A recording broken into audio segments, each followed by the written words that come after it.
अस्सलाम वालेकुम प्यारे बच्चों, आज हम करेंगे अमली किताब का सफ़ा नंबर 9। उससे पहले मैं आपको बताऊंगी कि मैं आपको बुक दिखा देती हूँ। सफ़ा नंबर 9 में आपने करना है पहले आने वाले हर्फ लिखिए। उसके लिए आप सबसे पहले पूरी अलिफ बे लिखिए। अलिफ बे लिखने के बाद एक सफ़े पे अलिफ बे लिखें और बच्चों से पूछें।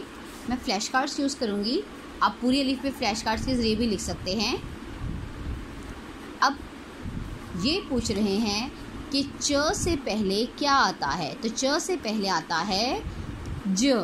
च से पहले आता है ज। इसी तरह से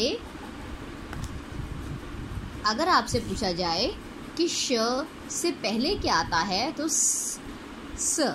ठीक है, श से पहले आता है स, श स। तो आप लिखेंगे स को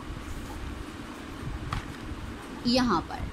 इसी तरह से आप बाद में आने वाला हर्फ लिखेंगे, यानी कि गा। ग के बाद क्या आएगा, आप पूरी अलिफ पे आपने एक सफ़े पे लिखनी है और वहाँ से देखकर आपने ख़ुद बताना है कि इसके बाद क्या आएगा। अगर आप पूरी अलिफ पे नहीं लिखना चाहते तो आप अपने जहन में पूरी अलिफ पे लाइए। इसके बाद आपने दरमियानी हर्फ लिखना है कि दरमियान में क्या आता है, मीन्स के र के बाद और ज से पहले क्या आता है। ये सफ़ा मुकम्मल कीजिए और मुझे उसकी तस्वीर व्हाट्सएप कीजिए।